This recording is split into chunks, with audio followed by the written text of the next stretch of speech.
जिनके ख्वाब ऊंचे और मस्त होते हैं ना, उनके इम्तहान भी ज़बरदस्त होते हैं, लेकिन वो भी जुनून में मदो मस्त होते हैं। ठीक है, अब आगे देखो।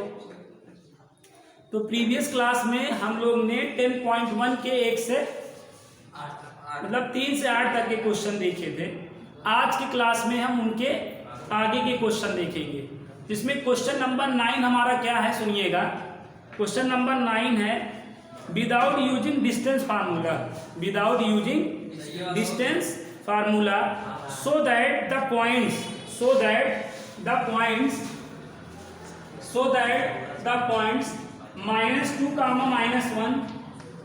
4, 0, 3, 3 and -3, -2 are vertices of a parallelogram, ठीक है। विदाउट यूजिंग डिस्टेंस फार्मूला हमें क्या शो दैट करना है कि ये पॉइंट्स वर्टाइसेज ऑफ अ पैरेललोग्राम है, वर्टाइसेज ऑफ पैरेललोग्राम है ना। हमें क्या दिखाना है ना, बिना दूरी के सूत्र का प्रयोग किए हुए, बिना दूरी के सूत्र का प्रयोग किए हुए हमें यह दिखलाना है कि ये बिंदु समांतर चतुर्भुज के शीर्ष हैं, ये बिंदु जो है समांतर चतुर्भुज के शीर्ष हैं। ठीक है, तो यहाँ पे बात को समझिएगा।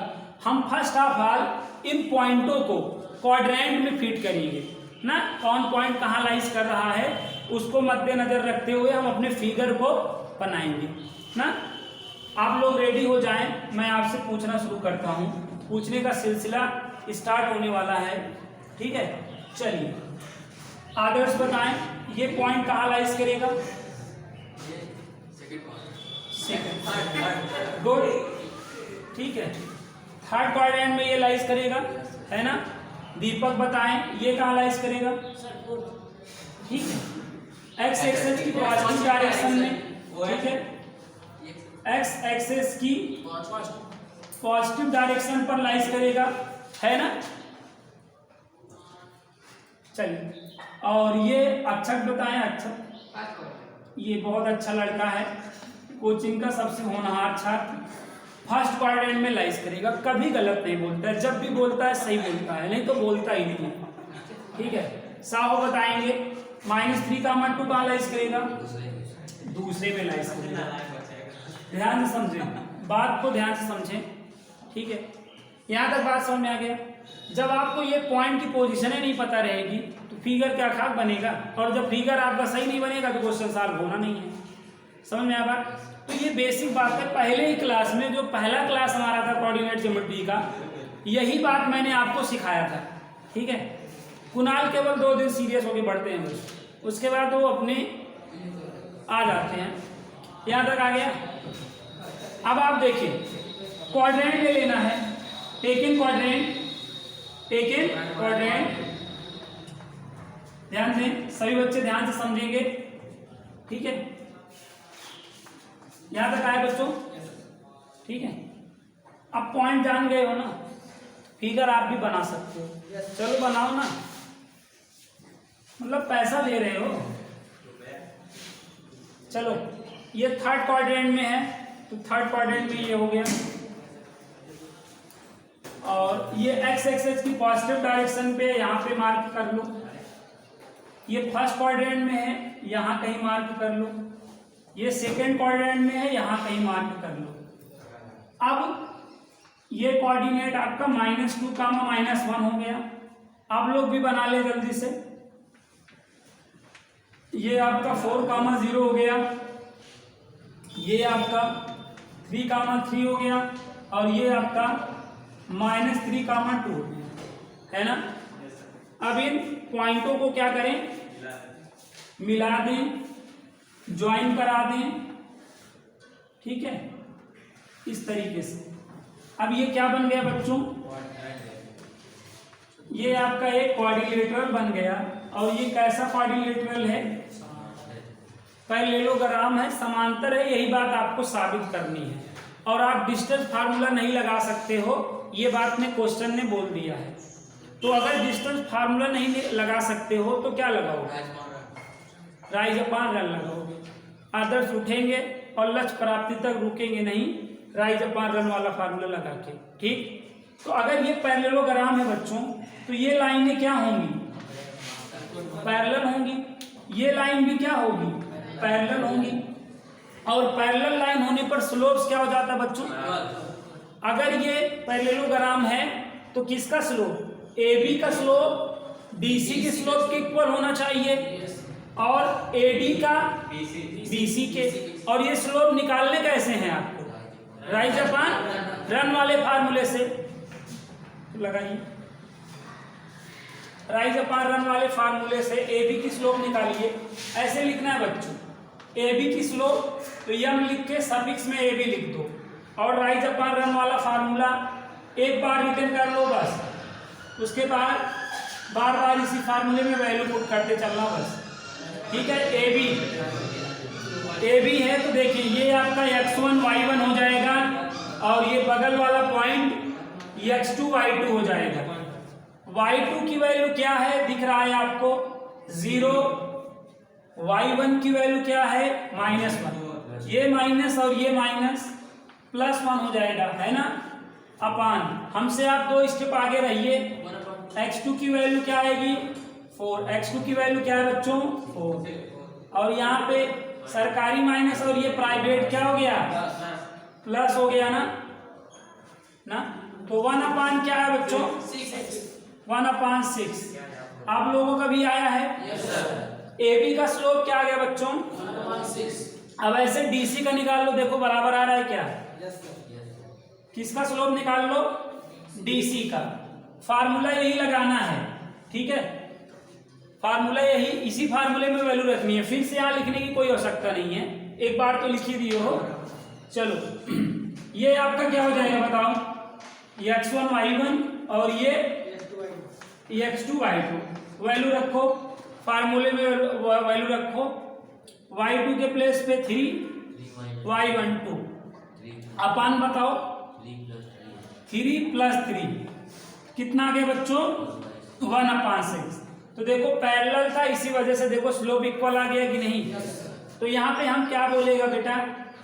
हम यहाँ पे कहेगा AB का स्लोप इक्वल बच्चों, AB का स्लोप क्या? DC का स्लोप। तो यहाँ पे हम नीचे क्या लिख देगा? AB parallel to DC। ठीक है, so points represent a parallelogram. आप इसका भी निकाल लेना ना, सिमिलर इसी तरीके से कर नहीं लोगे ना, समझ में आया बच्चों? तो इस तरीके से आप, ये पैरेलल हो गया तो ये इसके पैरेलल हो ही जाएगा ना, ये पैरेलल। इतना भी करके आपको पूरा नंबर मिल सकता है ना, लेकिन आप क्लास 11 में है, आपको नहीं मिलेगा, क्योंकि 11 वाला जो मास्टर होता है वो कम ही ढूंढता रहता है। अगर आप उससे नहीं जुड़े हुए हैं तो ना, तो आपका नंबर उड़ा देगा। जुड़े हैं तो ठीक है, आपको दे देगा ना। तो इसलिए आप इसको पूरा करिएगा, इसका स्लोप भी निकाल लीजिएगा, बराबर आ जाएगा। समझ में आया बात ना? क्वेश्चन आपने कर लिया है तो हम इरेज कर देते हैं, ठीक है। आगे आप करते रहिए ना, आप मत रुकिए, हम इरेज करके तब तक अगला क्वेश्चन करते हैं, तब तक आप करते रहिए, बैठिए मत। मैं फिर अगला क्वेश्चन बोलता हूँ आपके समक्ष, अगला क्वेश्चन रखता हूँ। इस टाइप के क्वेश्चन आपको साइड बुक में भी मिलेंगे। उन क्वेश्चनों को आप इन मेथडों के से उन क्वेश्चनों को भी किल करिए, जाकर सॉल्व करिए, है ना। चलिए क्वेश्चन नंबर 10 समझते हैं ना। क्वेश्चन नंबर 10 क्या है बच्चों? बहुत ही अच्छा है, कल हमने इस टाइप का क्वेश्चन किया था। क्वेश्चन नंबर 10 है आपके सामने बच्चों। Find the angle between the x axis. Find the angle between the x axis and the line joining the point 3, -1 and 4, -2। बच्चों यहाँ पे एंगल बिटवीन वर्ड आ गया कि नहीं? ठीक है, एंगल बिटवीन वर्ड आ गया कि नहीं? बीच का कोण आ गया कि नहीं? बीच का कोण आ गया, एंगल बिटवीन वर्ड आ गया। और एंगल बिटवीन वर्ड जब भी आ जाए तो हमने आपको क्या कहा था? tan θ इक्वल क्या लगेगा? मॉड के अंदर m1 माइनस m2 अपन 1 प्लस m1 m2। बताएं, ये फार्मूला हमने आपको बताया था, मैंने ये वर्ड बता दिया था। अगर एंगल बिटवीन वर्ड आ जाएगा कोऑर्डिनेट क्वेश्चन में, बीच का कोण आ जाएगा, तो ये फार्मूला आपको लगा देना है। तो ये फार्मूला इस क्वेश्चन में लगेगा, ये आपने एंगल बिटवीन वर्ड से ही पकड़ लिया होगा। पकड़ पाए कि नहीं? चलिए अब आगे मैं आपको इसका फिगर बना के देता हूं। तो यहाँ पे फिगर अगर आप नहीं बना पाएंगे तो भी नहीं कर पाएंगे। यहाँ पे क्या कह रहा है बच्चों, find the angle between the x axis, मतलब एक्स एक्सिस है, एक लाइन कौन है, एक्स एक्सिस, एक लाइन यहाँ पे एंगल बिटवीन, ये किसका है फार्मूला है, एंगल बिटवीन टू लाइन का ना। तो एंगल बिटवीन टू लाइन रहता है तब ये फार्मूला अप्लाई होता है ना। तो यहां पे क्या कह रहा है क्वेश्चन, क्या क्वेश्चन कह रहा है, find the angle between the x axis ना, एंड क्या बोला है, and the line joining the point, and the line joining the point 3, -1 and 4, -2। ठीक है बच्चों, यहाँ पे दो लाइनें कौन कौन है हो रही हैं, समझ रहे हैं। एक लाइन यहाँ पे एक्स एक्सिस का काम कर रहा है, एक लाइन कौन है, एक्स एक्सिस, और एक लाइन इन दोनों पॉइंटों को मिलाओगे वो है, समझ रहे हैं। यहाँ पे दो लाइनें कौन कौन है समझ रहे हैं, एक लाइन आपकी एक्स एक्सिस हो जा रही है और एक लाइन इन दोनों पॉइंटों को मिलाओगे तो एक लाइन नहीं बनेगी, एक लाइन ये है। तो ये दो लाइनों का बिटवीन एंगल आपको फाइंड करना है। इस बात को समझ पाए कि नहीं आप, बोले? अब बात को समझें, ये वाला पॉइंट कहाँ होगा बताएं, ये वाला 3, -1 वाला पॉइंट कहाँ होगा, किस क्वाड्रेंट में होगा बच्चों, फोर्थ में होगा। गुड, ये वाला ये भी फोर्थ में होगा। तो ये दोनों पॉइंट कहाँ होंगे, फोर्थ में होंगे। आइए बनाते हैं इन पॉइंटों को, आइए बनाते हैं। ये एक्स एक्सिस है कि नहीं बताओ, एक्स एक्सिस यही होता है बच्चों, एक्स एक्सिस ये है, और इसको क्या बोलते हैं बच्चों, वाई एक्सिस बोलते हैं। ठीक है, ये पॉइंट और ये पॉइंट दोनों फोर्थ में है ना। तो आप यहाँ पे देखो एक्स पे 3 है फिर 4 है, तो आप ऐसे सोच सकते हैं, ये आपका देखें, ध्यान दीजिएगा, ये देखो पॉइंट 1 है, ये 2, 3 और ये 4, और वाई पे देखो ये -1 और ये -2। तो पहला पॉइंट कौन है बताओ, 3, -1, तो ये रहा 3 और ये रहा 1, तो यहाँ कहीं होगा नहीं वो पॉइंट, बताएं। ये पॉइंट आपका हुआ, ये कौन सा पॉइंट है बोले, 3, -1 है, और ये अगला वाला पॉइंट देखो यहाँ पे 4 और यहाँ पे 2, तो ये यहाँ कहीं जो है ये यहाँ करेगा नहीं, बताएं, यहाँ करेगा ना। तो इन दोनों को ज्वाइन कर दे रहे हैं ना। तो ये वाला पॉइंट क्या है गाइस, ये वाला पॉइंट क्या है गाइस, 3, -1, और ये वाला पॉइंट क्या है, 4, -2। ठीक है ना। आपको किसके बीच का एंगल निकालना है, एक लाइन एक्स एक्सिस है और एक लाइन ये हो रही है ना, एक लाइन एक्स एक्सिस है और एक लाइन ये है। बच्चों ये लाइन यहीं पे थोड़ी रुकेगी, ये ऐसे आगे भी बढ़ेगी ना, ऐसे ऐसे ना। तो आपको ये एंगल बताना है, ये आपका एक्स एक्सिस है बच्चों, ये देख रहे हैं ना, ये ध्यान दे बच्चों, ये आपकी लाइन हुई, एक लाइन ये हुई, और अगली लाइन आपको दिख ही रही है, अगली लाइन ये है, समझ रहे हैं ना। इस लाइन और इस लाइन, एक्स एक्सिस वाली लाइन और इन पॉइंटों को ज्वाइन करने वाली लाइन की आपको क्या बतानी है, बिटवीन एंगल बताना है, बीच का कोण बताना है। दैट मीन्स ये वाला एंगल बताना है कि नहीं ना बच्चों। आपको हम प्रीवियस क्लास में क्या बता चुके हैं कि एक्स एक्सिस की स्लोप क्या होती है, बताएं। एक्स एक्सिस की स्लोप क्या होगी, 0 होगी बच्चों। लाइन अगर एक्स एक्सिस पर ही है तो स्लोप क्या होगी, एक्स एक्सिस की स्लोप क्या बताए थे बच्चों, वाई एक्सेस की क्या बताए थे स्लोप, नॉट डिफाइंड ना। ऐसे रहने पे कुछ होगी पॉजिटिव में, ऐसे रहने पे कुछ होगी।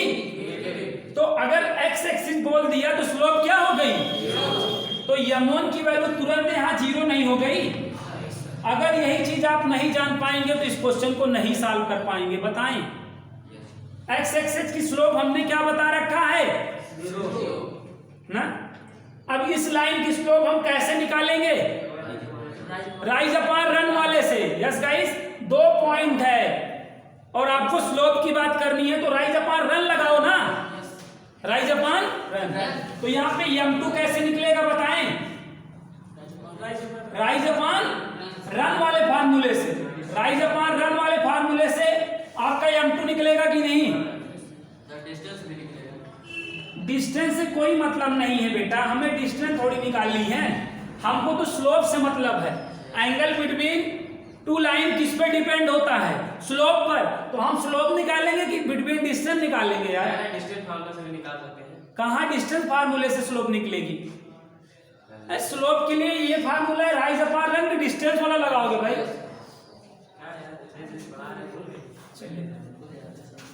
यहाँ तक देखिए आया, y2 की वैल्यू, y2 की वैल्यू क्या है बच्चों, -2, y1 की वैल्यू +1 हो जाएगा, ये माइनस है ना। x2 की वैल्यू क्या है 4, x1 की वैल्यू क्या है 3। तो बच्चों यहाँ पे क्या आएगा, -1/1, तो -1 आ गया कि नहीं बच्चों। तो m2 का स्लोप हमें मालूम हो गया m1 का, ठीक है। अब इसके बाद करना क्या है, ये फार्मूला लिखना है, वैल्यू रख देना है, दैट्स इट, हो गया साल। चले जल्दी से, यहाँ तक का काम आपने कर लिया है कॉपी में। अब हम इसको इरेज करते हैं, वैल्यू रखिए फार्मूले में वैल्यू रखिए। चलिए कमॉन बच्चों, यू कैन डू इट, कर सकते हो, no problem. tan theta equal formula लिखा हो, वैल्यू रख दो।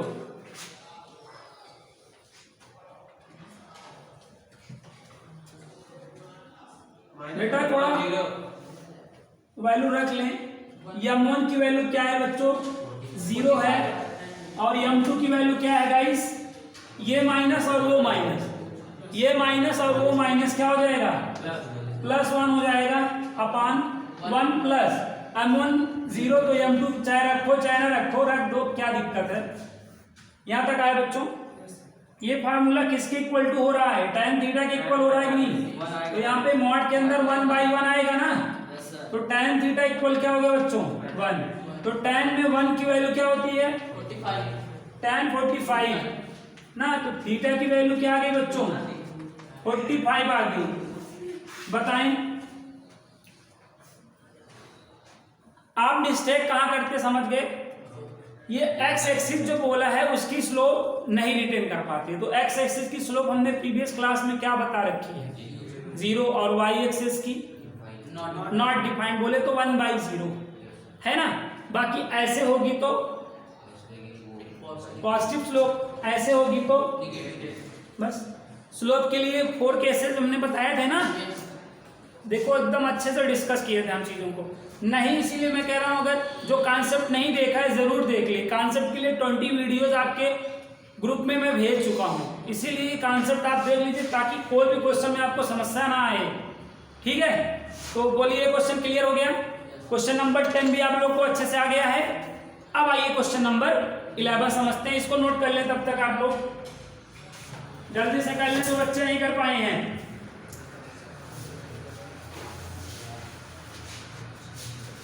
बच्चों नोट कर लें, हो जाएगा ना, चलिए हो जाएगा।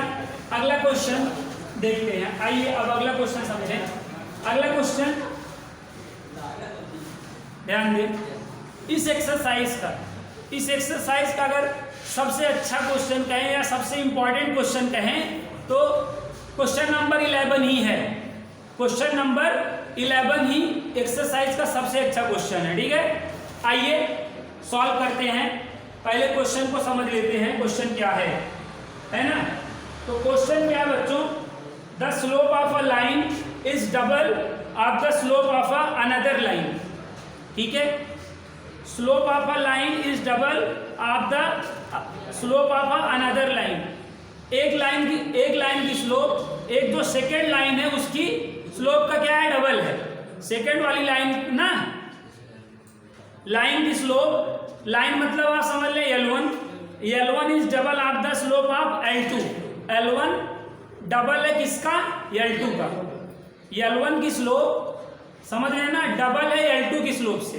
L2 की स्लोप से क्या है, डबल है।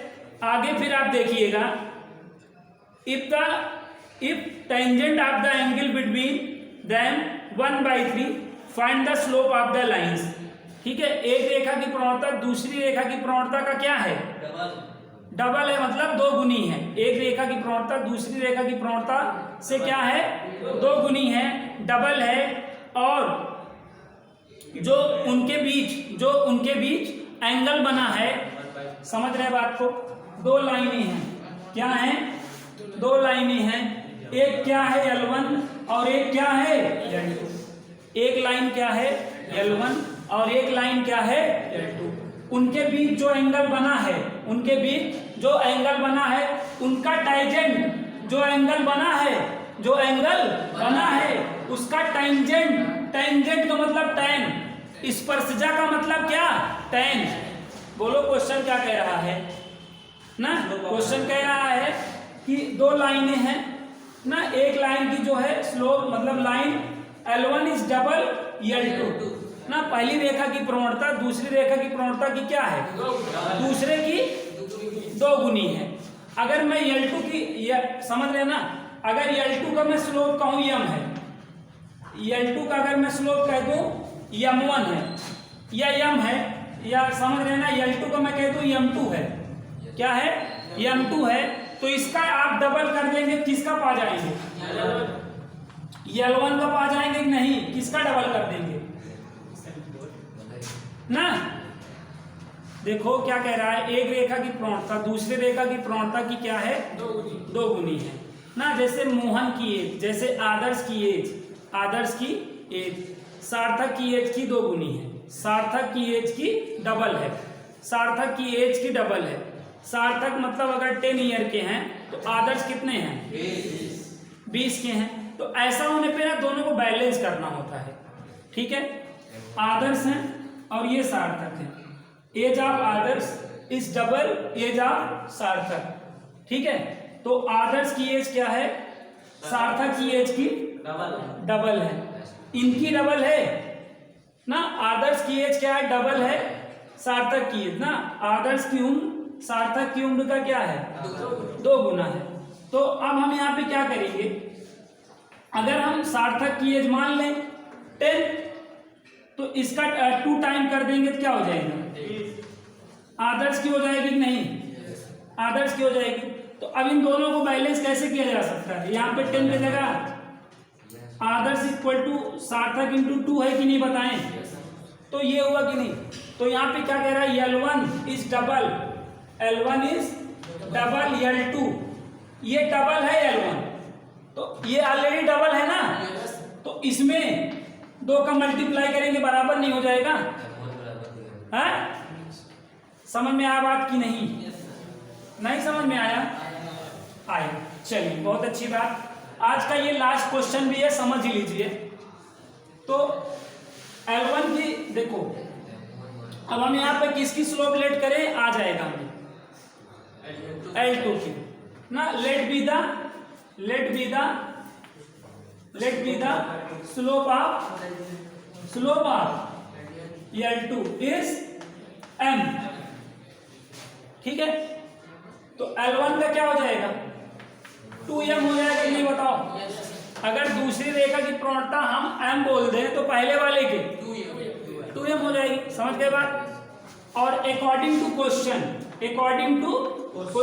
आपको क्या गिवन है, जो एंगल बना है इन लाइनों के उसका टेंजेंट 1/3, समझ गए। और एंगल बिटवीन वर्ड जब भी आ जाए क्वेश्चन में, आपको फार्मूला क्या लगाना होता है, ये लगाना होता है कि नहीं, बताएं, m1 minus m2 upon 1 plus m1 m2 equal to 1/3। बात समझ पाए कि नहीं, है।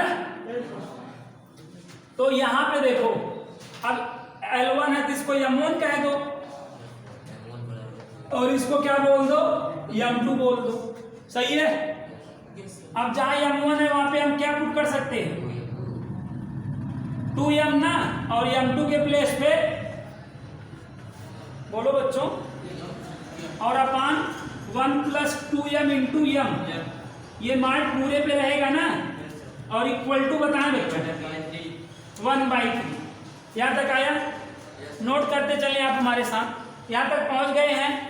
अब मैं हो गया तो क्या ये वीडियो देख लेते, वीडियो में नहीं, यहीं पे नोट करके चलिए। वीडियो उनके लिए जो नहीं यहाँ पे आ पा रहे हैं, आपके लिए नहीं बन रहा है, ठीक है। यहां तक आ गया, नोट करते चलिए आप हमारे साथ। अब आगे देखिए, अब आगे यहाँ पे क्या होगा बच्चों, ध्यान दीजिएगा, आगे देखते हैं। तो ये M/, क्या हो जाएगा बच्चों, 1 + 2M² हो जाएगा मॉड के अंदर, इक्वल टू 1/3। ठीक है बच्चों, ये चीज आपको सॉल्व करना मैंने बताया था, और आपको रिकॉर्डेड क्लास भी मिल जाएगा इसका। बच्चों अगर mod x = 3 हो, अगर mod x = 3 हो, तो जब mod हटता है बच्चों, जब mod हटता है बच्चों, तो प्लस माइनस अप्लाई हो जाता है ना। इस एग्जाम्पल को आप समझे कि नहीं? हाँ, अब आप यहाँ पे बात समझें। जैसे देखें, अगर mod है, तो अगर मैं यहाँ पे +3 लिया रहूंगा तब भी 3 आएगा, और mod में अगर -3 लिया रहूंगा तो भी तो 3 आएगा। तो यहाँ पे अगर आप देखें तो x क्या है आपका, x +3 हो सकता है, -3 हो सकता है ना। तो mod x = 3 है, जिसका मतलब आप +3 रखे होगे तब भी 3 आ रहा होगा। x की जगह आप +3 रखे होगे तब भी 3 आ रहा होगा, और x की जगह -3 रखे होगे तब भी आया होगा ना। तो अगर आप mod को हटाओगे, x = प्लस माइनस नहीं अप्लाई हो जाएगा बच्चों। समझ पाएंगे नहीं बच्चों? अब आगे ये चीज समझ में आ गया। ये एग्जाम्पल था, हमेशा याद रखो यार बच्चों, टेंशन नहीं लो। दो, जैसे mod x = 10 है, तो ये 10 कब आया होगा, जब x की जगह 10 रखे होगे तब, और -10 रखे होगे तब ना। तो x बराबर क्या, आंसर +-10 नहीं हुआ। Using this concept solve this problem. तो क्या हो जाएगा बच्चों, तो M/, क्या हो जाएगा, 1 + 2M² इक्वल टू +-1/3 हो जाएगा कि नहीं। एक बार पॉजिटिव साइन लेके सॉल्व कर लें, और एक बार हो जाएगा आंसर ना। तो करें, आप करें जल्दी से, जिसका सॉल्व होता चले, आंसर आता चले, वो भी निकलता चले। ठीक है, जल्दी से। अब यहाँ के बाद आपको एक बार पॉजिटिव साइन लेना है ना, पॉजिटिव साइन लें। तो टेकन पॉजिटिव साइन, तो M/1 + 2M² इक्वल 1/3 हो जाएगा। क्रॉस मल्टीप्लाई कर देंगे तो ये क्या हो जाएगा, 3M है, 3M ना, 3M इक्वल टू 1 + 2M² बच्चों, है ना। क्या हो जाएगा, 2M² - 3M + 1 इक्वल टू बताएं 0। फैक्टराइज कर लें, फैक्टराइज कर लें, 2M - M + 1 = 0, ऐसे फैक्टराइज करेंगे। फर्स्ट 2 में क्या कॉमन है, 2M, तो अंदर क्या बचेगा, M - 1 ना, और अगले में -1 कॉमन ले लें, माइनस। समझ में आया? अब क्या कॉमन है, M - 1, तो 2M - 1 इक्वल टू 0। यस बच्चों, m की वैल्यू यहाँ +1 और यहाँ पे m इक्वल टू 1/2। तो यहाँ से m की 2 वैल्यू मिल गई कि नहीं। देखो एक स्लोप का अगला डबल है कि नहीं, इसका डबल करो, ये हो जा रहा है ना, इसका डबल करो, देखो ये आ जा रहा है नहीं, यहाँ तक आ गया। ये क्या करने पे, पॉजिटिव। अभी निगेटिव करना बाकी है बच्चों, पिक्चर बाकी है मेरे दोस्त। अभी निगेटिव करो, चलो निगेटिव करो, निगेटिव करो। माइनस आया, आज क्या आ जाएगा, अभी करोगे तो पता चलेगा। टेकन निगेटिव साइन करो। जो नहीं करना चाहता है वो जा सकता है ना, जो करना चाहता है पूरा वो बैठे पूरा क्वेश्चन करके जाए, मैं अधूरा नहीं छोड़ सकता बच्चों। और वही जो कह रहे हो वो तो प्लस माइनस तो नहीं लगेगा अगर सॉल्व करोगे तो ना। तो यहाँ पे क्या हो जाएगा बच्चों, 3m इक्वल -1 - 2m है ना। तो ये क्या हो जाएगा 2m square plus 3m plus 1 equal to 0। ठीक है, तो इसको फैक्टराइज कर लोगे तो क्या आ जाएगा, इसको फैक्टराइज कर लीजिए, 2m square plus 2m plus m plus 1 है ना। यहाँ पे फर्स्ट 2 में क्या कॉमन है 2m, ब्रैकेट में m प्लस 1 प्लस 1 कॉमन ले लें, m प्लस 1 इक्वल टू 0 है ना। m प्लस 1 को कॉमन ले लें, क्या हो जाएगा 2m प्लस 1 इक्वल टू 0। तो m की वैल्यू क्या आ जाएगी बच्चों -1, और यहाँ से m की वैल्यू क्या आ जाएगी -1/2। समझ में आया बात की नहीं। तो आज के लिए इतना ही बच्चों, मिलते हैं नेक्स्ट क्लास में, तब तक के लिए बाय बच्चों।